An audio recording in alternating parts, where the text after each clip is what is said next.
일요일 시원하게 정치 박치기 링 밖에서 활약 중인 김재원 국민의힘 최고위원과 함께하겠습니다. 안녕하십니까? 안녕하세요. 링 밖에서 활약이 좀 대단하신 것 같습니다. 연일 말씀하시는 게 기사가 많이 되는 것 같아요. 아니 뭐 쓸데없는 소리를 해서. 아닙니다. 근데 그 기사가 된다는 게 그래도 주목할 만한 얘기니까 많은 또 언론에서 또 쓰고 또 받는 게 아닌가 생각이 드는데 오늘도 조금 그런 얘기를 좀 해주시면 좋을 것 같기도 한데요. 자, 국민의힘 얘기부터 먼저 한번 질문 드려보겠습니다.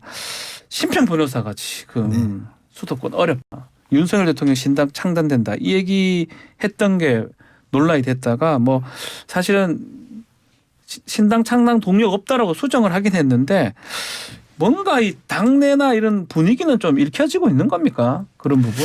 저도 뭐 비슷한 이야기는 비슷한 이야기는 저도 들었어요. 예. 그리고 이제 그런 이야기 뭐 신당 창당 이야기가 아니라 수도권이 어렵다든가 예. 뭐 그런 얘기를 좀 들었고 또 사실 우리가 이제 이 여론조사를 해보면 지금 민주당은 가장 그 어려운 상황이 되어 있는 상황이고 네. 우리 당은 어떻게 보면 가장 좋은 상황이다 이렇게 볼 수 있는데 지금 뭐 지지율이 뭐 비슷하거나 뭐 그렇잖아요.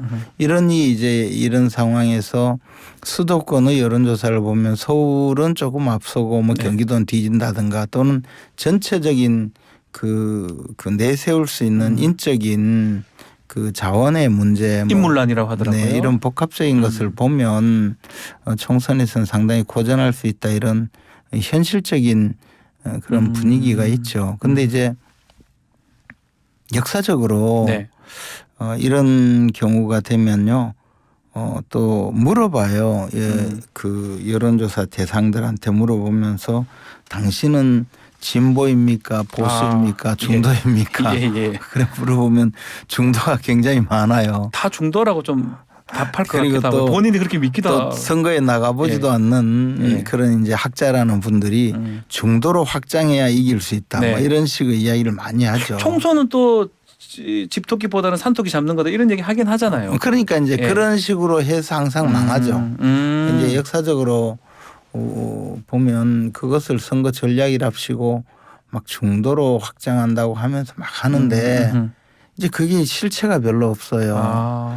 그런데 이제 사실 여론조사 하면서 전화 받는 사람한테 누구를 찍겠습니까? 뭐 찍을 사람이 별로 없어요. 정치하는 사람들 싫어요. 그럼 당신은 뭡니까?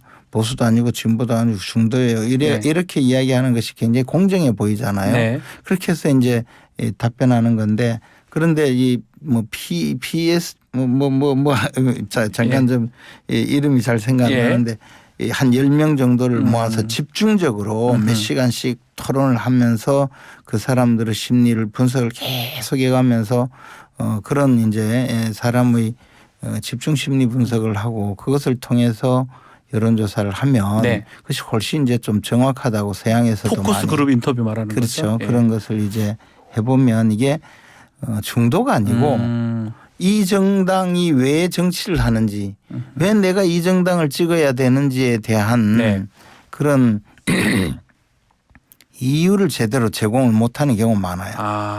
그러니까 뭐냐면 상대방 공격만 하고 또는 우리 당의 뭐 잘하는 부분에 대해서 제대로 홍보는 안 되고 뭐 이러다 보니까 뒤엉켜서 누가 누군지도 모르고 하니까 그냥 중도라고 하고 투표에서는 기권해버리는 이런 경향이 굉장히 많거든요. 투표율이 사실 50%도 이르지 않는 이런 경우에 나중에 역추적을 해보면 제가 이제 미국의 선거 전략서 같은 걸 많이 읽어봤거든요. 그런데 그런데 보면 선거 때 나와서 중도라고 이야기한 사람들은 투표율이 거의 제로에 수렴해요. 그 사람들은 안 나온다는 거죠 투표장에. 그렇죠. 그런데 또 그러면 거꾸로 우리 뭐 표현하자면 집토끼 지지자들을 위한 선거를 해서도 안 돼요. 그럼 뭘 그래서 뭐냐면 맞춰야 됩니까? 중도라고 이야기하는 사람들에게 우리 당이 어떻게 하고 있는지를 잘 설명하고 이해를 구해서 투표장에 나오게 하는 것이 중요하지. 이게 이제 자꾸 저 중도라고 하는 그러니까 상대방 전략을 뺏기거나 네. 뭐 이제 저 정체성 없이 흘러가는 것 네. 이것이 가장 이제 선거 패배의 원인이 되거든요. 음. 그래서 이제 결론적으로 말씀드리자면 우리가 과거에 총선에서 결과적으로 봐서 굉장히 이겼던 선거가 이명박 대통령 집권 이후 2008년 8년도 선거죠. 총선 때. 2008년 총선과 예. 2012년 총선 네. 그때는 뭐 질 것 같은데 이겼다 이런 거잖아요. 역전했다 이렇게 표현 네. 많이 하더라고요. 그때 두 번의 선거 또 우리가 이제 여당 때인데 네. 그때 가만히 보면 뭐 중도 뭐 이런 것을 한 것이 아니고 이명박 대통령의 뉴타운 우리 이제 보수적인 정책을 제대로 홍보를 한 거죠.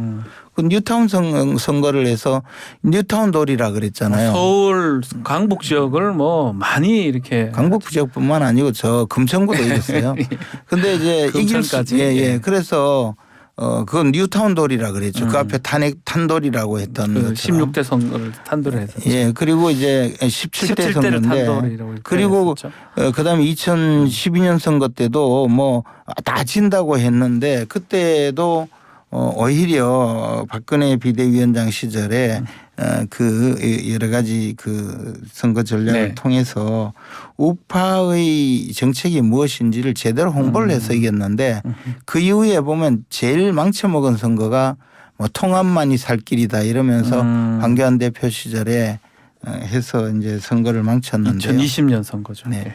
이제 그런 것을 보면 자꾸 이제 이런 위험하다, 어렵다 하면서 중도로 가야 된다라는 결론으로 갈 때 제가 이게 처방이 좀 잘못으로 가고 있다는 걱정이 되죠.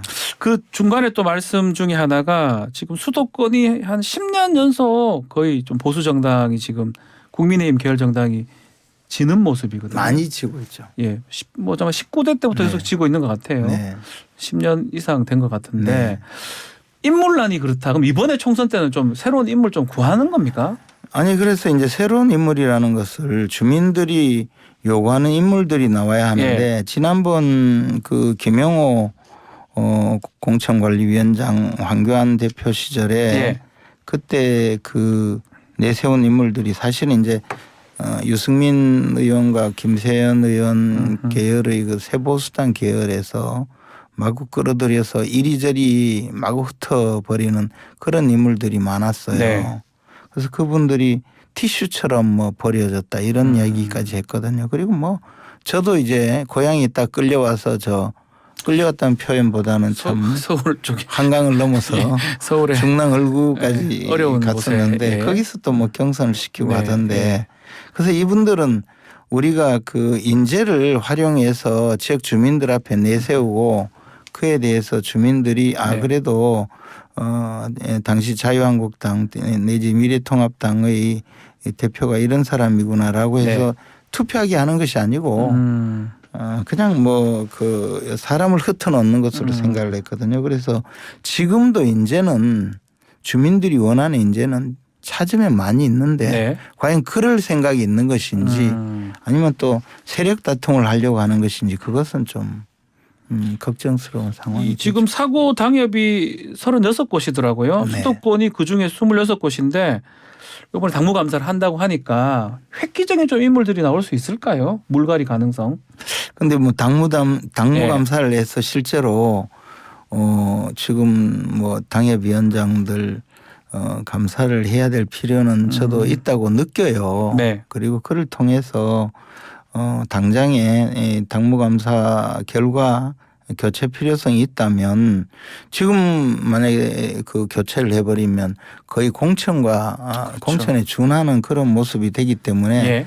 지금부터 새로운 당협위원장을 선임하는 문제는 굉장히 좀 민주적 절차에 의해서 주민들이 봤을 때 좀 합리적으로 네. 선출하고 또 주민들에게 가장 가까이 다가갈 수 있는 사람을 뽑는다면 저는 총선에서 압승할 수 있는 가능성도 있다고 봐요. 제발 뭐 중도라고 해서 갑자기 이상한 사람을 끌고 오지 말고. 네. 그러니까 중도를 너무 지향하는 건 맞지 않다 이 말씀입니다. 아니 중도의 개념을 제대로 모르고 있다는 거죠. 저는. 개념 없이 하는 것이다. 아니 왜 중도라고 이야기하는지 유권자가 과연 중도라는 사람을 원하는 것인지 그러면 이 사람은 유권자가 원하는 중도에 맞는 사람인지에 대한 생각 없이 기존에 열심히 하고 있는 사람 목을 치고 새로 아무나 데려오면 중도인지 알겠습니다. 그런 문제죠.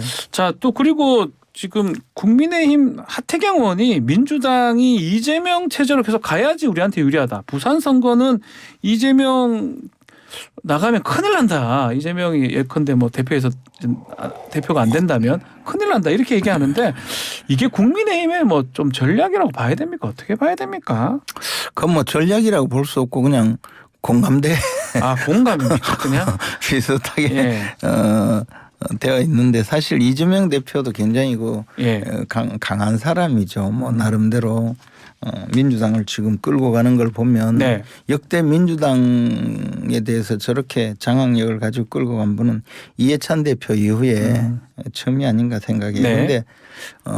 그것을 정말 민주당의 어떤 그동안의 정강정책과 이념에 맞춰서 민주당을 끌고 가고 있다면 모를까. 지금 범죄 혐의에 의해서 재판을 받고 있고 지금 또 이재명 대표 이화영 전 부지사 입을 틀어막기 위해서 해괴망측한 짓을 벌이고 있잖아요. 어제는 뭐 재판에 과정에. 보니까 예. 뭐 이 피고인이 원하지도 않는 변호사가 가서 의견서를 내고 그 의견서를 피고인이 동의하지 않는다고 하고 거기다가 피고인을 위해서 변론하는 것이 아닌 또 뭐 무슨 주장을 하다가 네. 재판부 기피 신청을 내서 피고인이 재판장에서 뛰쳐나가는 바람에 사실 이게 형사소송법상 이른바 필요적 변론 사건이기 때문에 네. 변호인이 없이는 재판이 안 되잖아요. 그래서 이화영 그 피고인이 자기가 하고 싶은 말도 못하게 막는 이런 수준으로 갔거든요. 그것은 뭐 의도된 것이다 이렇게 보시는 겁니까? 변호인. 아니 적어도 법적인 지식이 조금 있는 사람이 보면 그런 느낌이 들죠. 제가 아무리 뭐 변호사 업무를 그만둔 지가 한 20년 돼서 거의 돌팔이 변호사 수준으로 갔지만 검사 출신이시잖아요. 그렇지만 예. 제가 보기에는 예. 이화영 그 평화부지사의 입을 막기 위해서 변호인들이 해괴망측한 수단을 벌이고 있는데 저것은 미국 같으면 사법방해죄로 네. 엄청난 중형을 받아야 될 그런 범죄행위라고 생각을 합니다. 그런데 네. 우리나라는 변호사들의 지위가 높아서 저런 것을 뭐 징계 사유로 해당하고 있지만 저것을 계속 둬서 될까 싶을 정도예요. 그래서 저는 하여튼 이런 상황에서 바깥에 있는 변호사와 뭐 그를 둘러싸고 있는 결국은 그 정점에는 이재명 대표가 있다고 저는 확신을 하고 있습니다. 그런데 예. 이분들의 유일한 목표는 이화영 평화부지사가 진실을 말하는 것을 어떻게든 막아보겠다. 그렇게 해서 혹시 이렇게 극악무도한 그런 수단을 벌이면 교도소 안에서 마음을 바꾸지 않을까 뭐 그런 일말의 기대를 하고 있는 것 같은데 이렇게 하니까 조폭 출신인 김성태 쌍방울 회장이 그런 말을 했다잖아요. 네. 세상에 보다가 참 정말 저런 사람 이런 사람들은 처음 봤다. 그 대상이 정치인들이에요. 그것도 민주당 정치인. 그것도 네. 아마 이재명 대표 중심의 그런 정치인을 말하는 거 아니겠어요? 네. 정치인들이 조폭한테 그런 소리를 듣고 있을 정도로 그런 일을 벌이고 있는데 그것은 뭐냐면 이재명 대표가 교도소에 가지 않기 위해서 마지막 수단을 벌이고 있는데요. 결국은 진실의 힘이란 거는 너무나 강하기 때문에 저는 찬바람 불기 전에 교도소로 가실 거라고 봅니다. 추석 그렇게. 전에 말씀하시는 거네요. 하여튼 이거 얼마 가겠어요. 결국에는 지금 이화영 부지사뿐만 아니라 또 백현동 사건도 있잖아요. 저는 대선 무렵에 저와 관련된 분이 그 백현동 사건에 약간 관련이 되어 있어서 네. 저한테 와서 이야기를 전모를 이야기해 준 적이 있어서 그때부터 백현동 사건에 대해서 굉장히 이야기를 많이 했는데 네. 이 죄질로 따지면 지금까지 밝혀진 사건 중에 백현동 사건이 제일 그 죄질이 나쁘다 그렇게 알고 있습니다. 그래서 뭐 구체적인 것은 검찰에서 밝혀서 이제 법의 심판대에 올려야 되겠죠. 이런 것을 본다면 이재명 대표가 뭐 총선 때까지 가지 않을 테니까 하태경 의원께서 너무 걱정하지. 하태경 의원은 걱정이 많으시겠네요, 거꾸로. 알겠습니다. 자, 잼버리 관련 질문도 좀 드려보겠습니다. 잼버리 지금 조기 철수하고 수도권으로 지금 다 옮겼어요. 충청권까지. 예, 충청권도. 근데 지금 이 BTS 공연 참가해야 된다. 성일종 의원이 또 국방부에 지원 요청해서 이게 논란이 되고 있습니다. 이 부분은 당론은 아닌 것 같기도 하고요. 근데 뭐 이제 뭐 그런 일이 오죽 답답하면 네. 또 성일종 의원은 이제 지역구가 서산 지역이니까 또 아무래도 좀 가깝잖아요. 네, 그 충청도니까 또 이제 그 전라북도 그 잼버리 대회의 여파에 네. 대해서 걱정하는 마음에서 그런데 BTS의 그 멤버 중에 지금 군복무 중이고 네. 그러니까 이런 공연을 보고 싶은 마음은 정말 저도 보고 싶은데 BTS는 뭐 최고니까요. 네. 네. 그것을 보면서 이제 이 잼버리 대회에 참여한 청소년들이 특히 외국 청소년들이 참 열광하는 모습으로 위로를 하고 하는 것은 좋은데 그것이 마치 나라에서 징발하는 모습으로 국방부에 있습니다. 네. 그건 좀 잘못된 것이다. 알겠습니다. 알겠습니다. 웃음으로 오늘 마무리를 짓겠습니다. 자, 김재원 국민의힘 최고위원과 함께했습니다. 감사합니다. 고맙습니다.